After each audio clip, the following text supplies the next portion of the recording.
हाँ, तो देखिए एक ही उच्चारण स्थान वाले वर्ण है, एक ही पंक्ति में बार बार दिखाए गए, इसलिए श्रुत्य रूप रास अलंकार हुआ।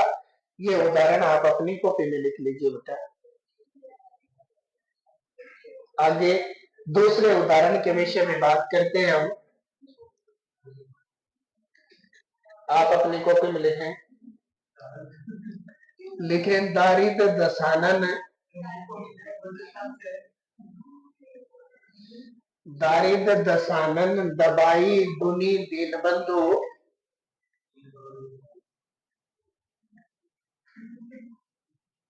दारिद्र दशानन दबाई दुनी दीनबंधु, दुरित दहन, दुरित दहन देखी तुलसी हाहाकरी।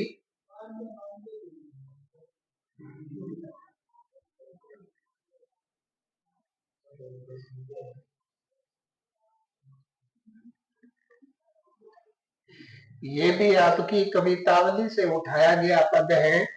कवितावली में कहते हैं ना कि अ, किसान को न खेती न भिखारी को न भीख बली, है ना, चाकर को चाकरी, है ना। तो उसी से है कि इस गरीबी रूपी रावण ने इस संपूर्ण दुनिया को दबा लिया है। इसलिए हे दीन बंधु, हे भगवान श्री राम, आप इनके ऊपर दया करें। उनकी इस दशा को देख करके और तुलसी है वो मन में हाहाकार करता है। इसमें भी यही वर्ण है। ये देखो द, इन वर्ण का बार बार प्रयोग हमें एक ही पद में देखने को मिल रहा है। इसलिए यहाँ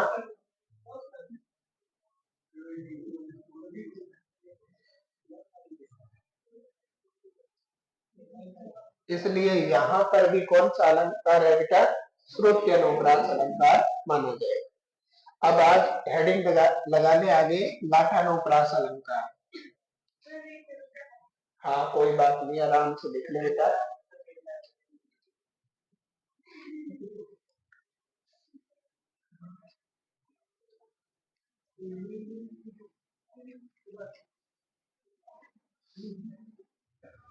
अनुप्रास अलंकार का चौथा भेद होता है लाटानुप्रास। लाटानुप्रास अलंकार कहाँ होता है? देखिए, जब भी हम किसी भी पद को पढ़ते हैं तो उस पद में एक जैसी बात देखने को मिलती है, यानी पहली पंक्ति लिखी गई उसके समान ही दूसरी पंक्ति भी लिखी जाती है। लेकिन जब हम इनका अर्थ ग्रहण करते हैं तो लगभग दोनों का समान ही अर्थ प्राप्त होता है। वहां पर लाठानुप्रास अलंकार होता है। परिभाषा लिखिए इसकी। देखिए, जब किसी वाक्य या पद में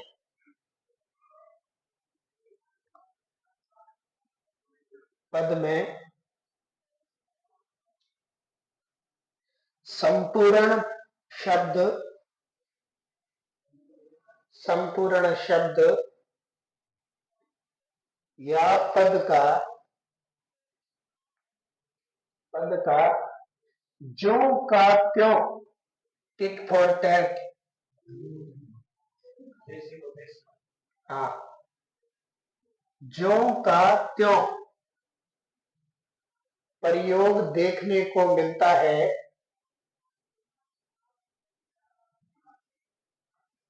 प्रयोग देखने को मिलता है,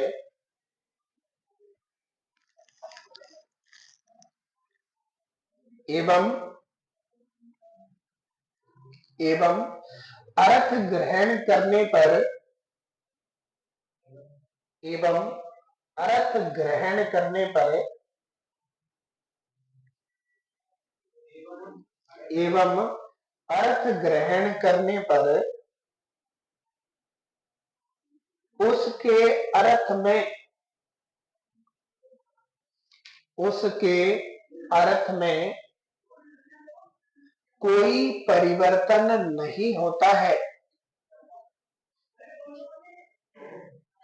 कोई परिवर्तन नहीं आता है,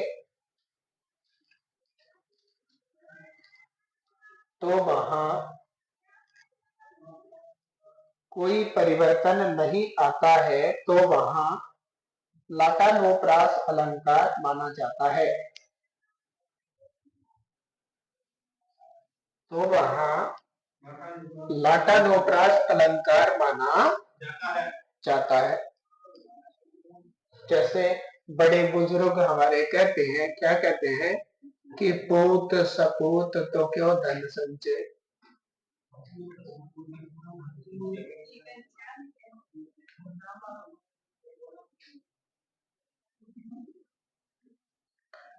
पूत सपूत तो क्यों धन संचय।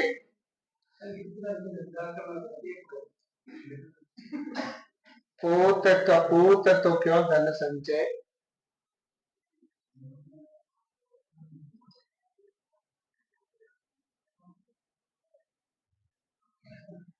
इस पद में कौन सा अलंकार है? लाटानुप्रास अलंकार है। देखिए दोनों का लगभग समान ही पंक्तियां दोनों देखने को मिल रही है। अर्थ ग्रहण करें तो इसका क्या अर्थ ग्रहण होता है कि अगर पुत्र सुपुत्र होता है यानी अच्छा पुत्र होता है तो उसके लिए धन इकट्ठा करने की कोई आवश्यकता नहीं होती। वो अपनी बुद्धि बल पराक्रम या परिश्रम के माध्यम से धन है वो बहुत अधिक कमा लेता है। और अगर पुत्र कुपुत्र होता है यानी बुरा पुत्र होता है तो उसके लिए भी धन इकट्ठा करने की कोई आवश्यकता नहीं होती, क्योंकि जितना भी आप परिश्रम से धन इकट्ठा करते हैं वो चुटकियों में उड़ा देता है। इसलिए व्यक्ति को अपने जीवन में आनंद में रहना चाहिए, ऐश लेनी चाहिए, है ना। अपने आप पुत्र कमा लेंगे। कभी आपने ये बात कहते हुए सुना है कि अपन को धन करना है? वो कहावत यही यहीं पर लागू होती है। हाँ नहीं तो उन्होंने नहीं किया ना, अपने हिसाब से तो उन्होंने जीवन व्यतीत किया। मैं किसी का उदाहरण नहीं लेकर के अपना उदाहरण ले लेता हूँ कि जैसे मैं हूँ, मैं अगर मतलब धन को इकट्ठा करूं, बहुत अधिक धन इकट्ठा कर लूं, मेरे कुपुत्र हो जाए तो उस धन का क्या महत्व है? उसका कोई महत्व नहीं रहता। अगर वो सुपुत्र है तो उसको पता होगा कि धन की हमें आवश्यकता होगी तो अपने आप कमा लेगा, कहीं कोई नौबत आने वाली नहीं है। अपने जितने रिश्ते हैं जो नाते हैं उनको सही तरीके से निभाना चाहिए, ये मनुष्य का धर्म होता है। अब क्या एक उदाहरण और लिखे, मांगी नाव न केवट आना।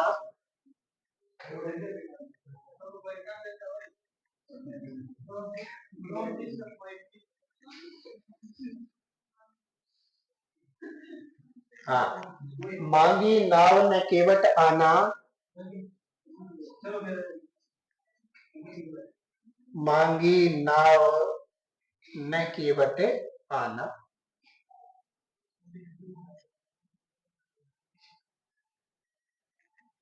देखिए इस पद में दी गई दोनों पंक्तियों में कोई अंतर नहीं है। पहली पंक्ति लिखी गई उसके समान ही दूसरी पंक्ति भी लिखी गई।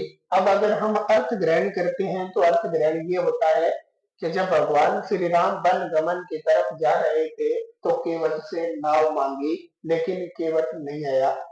जब उसे ये पता चला कि ये प्रभु इस संपूर्ण चराचर जगत के स्वामी हैं, ये सोचा तो केवट से नाव भी नहीं मांगी थी लेकिन फिर भी केवट आ गया था, है ना।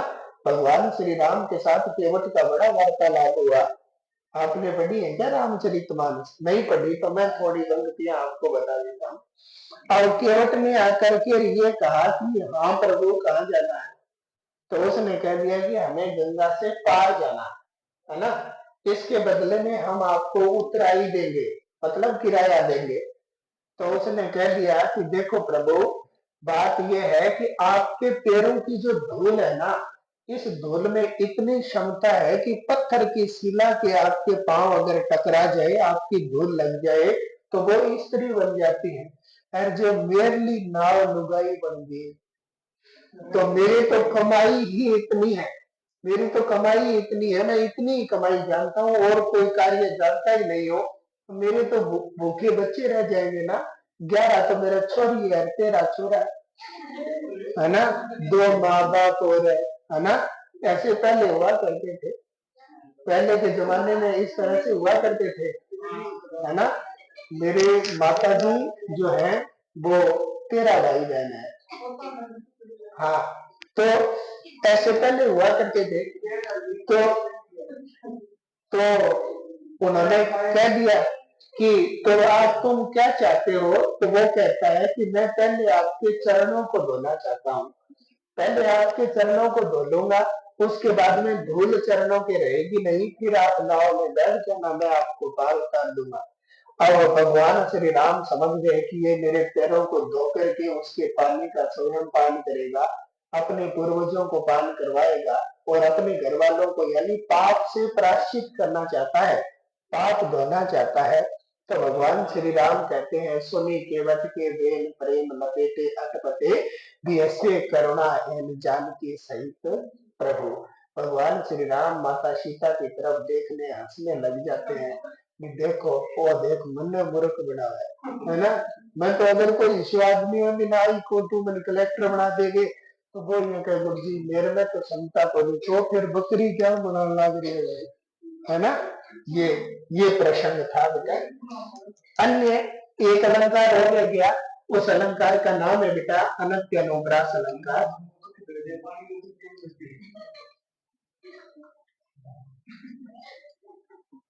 अनत्य अनुप्रास अलंकार, ये अलंकार क्या होता है। अब तक हमने अनुप्रास अलंकार के भेदों के विषय में जो कुछ भी पढ़ा, उसमें से तो इसमें कोई लक्षण नहीं प्राप्त होता, लेकिन जब हम वाक्य को पढ़ते हैं तो वाक्य के अंत में या पद के अंत में हमें तुक मिलती हुई दिखाई देती है, यानी ध्वनि मिलती हुई दिखाई दे जाती है, वो अनत्य अनुप्रास अलंकार होता है। देखिए आप अपनी कॉपी में देखिए, जब किसी पद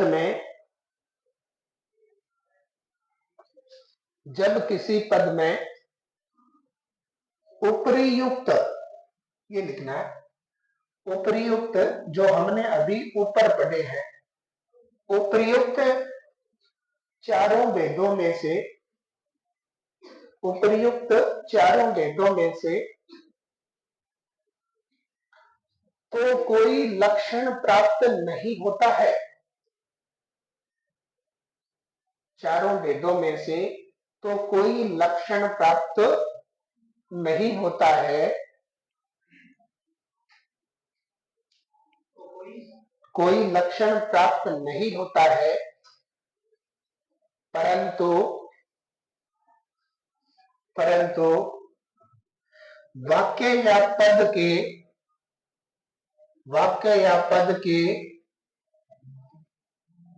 अंत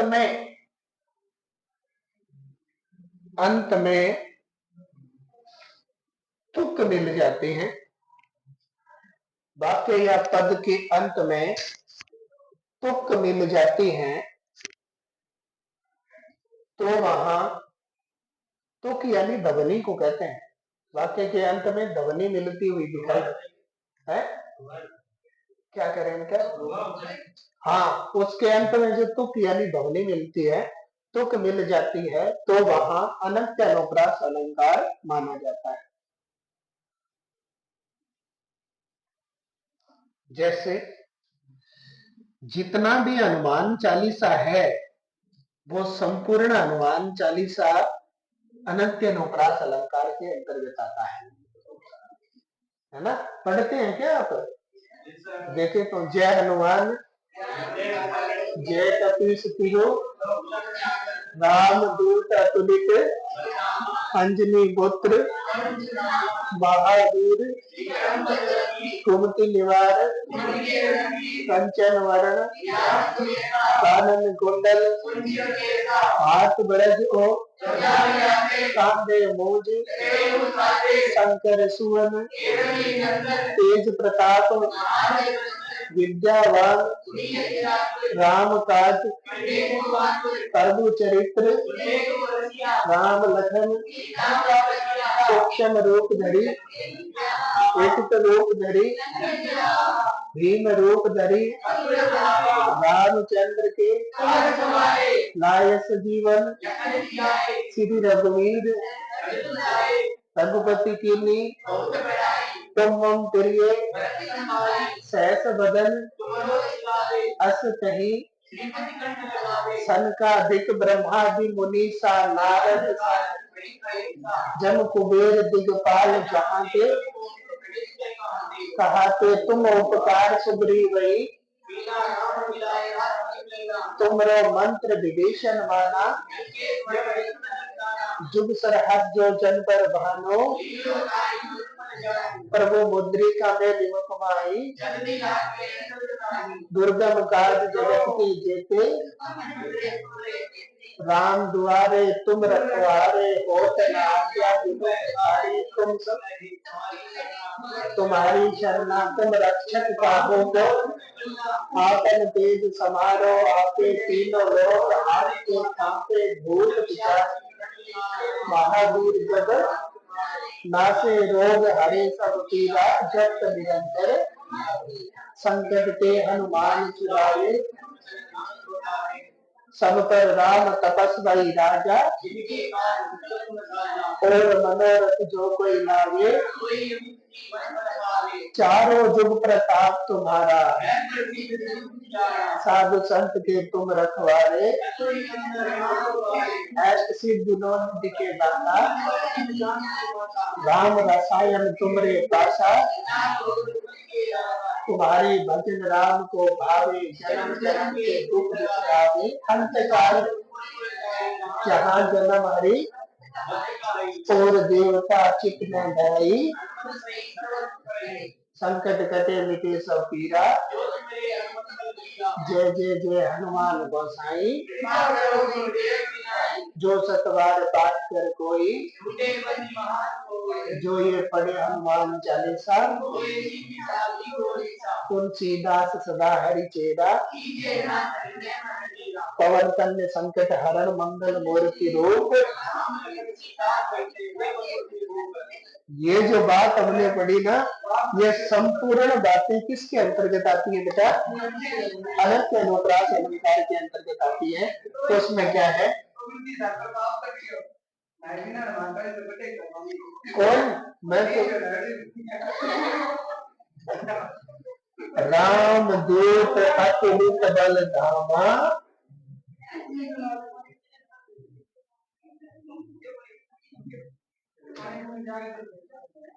राम दूत अतुलित बल धामा अंजनी पुत्र पवन सुत नामा।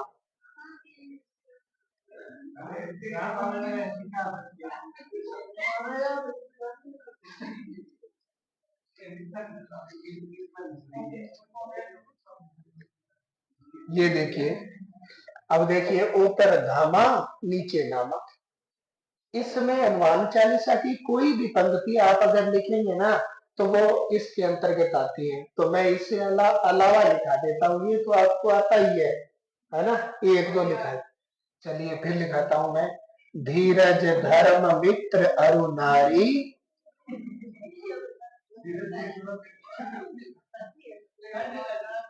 बातें नहीं करें बेटा। धीरज धर्म मित्र अरु नारी आपद काल परखिए चारी।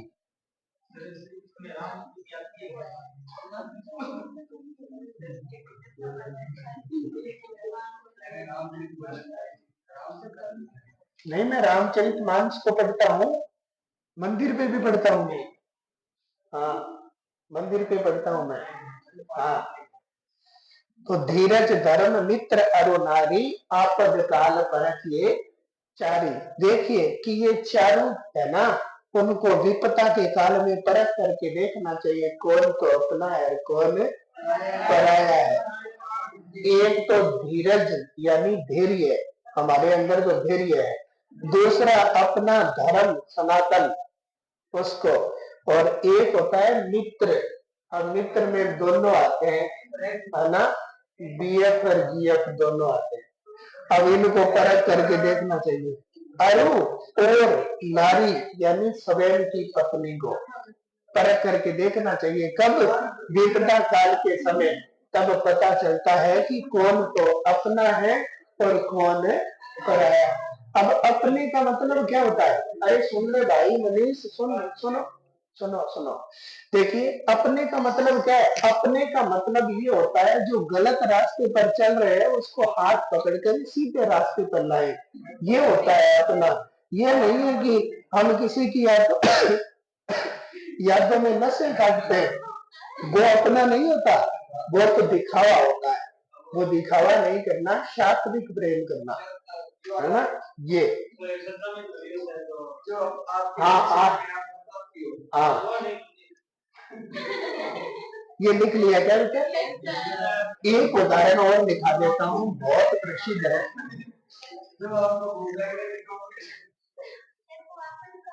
हाँ आपद का, आपद का मतलब आपद है, आपद दिखता था। अब देखिए हमारे देश में क्या प्रचलन है, उसके ऊपर एक दो लिखा देता हूँ आपको, साथ में देश की दिनचर्या के विषय में पता चल जाएगा। देखिए, है चाटुकारी में चतुरता,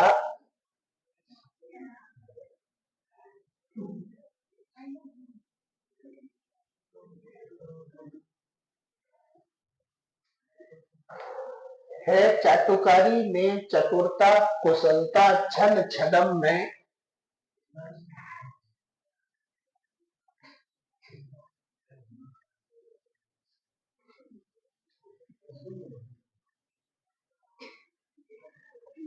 है चाटुकारी में चतुरता, कुशलता छल छदम में, पांडित्य पर निंदा विषय में,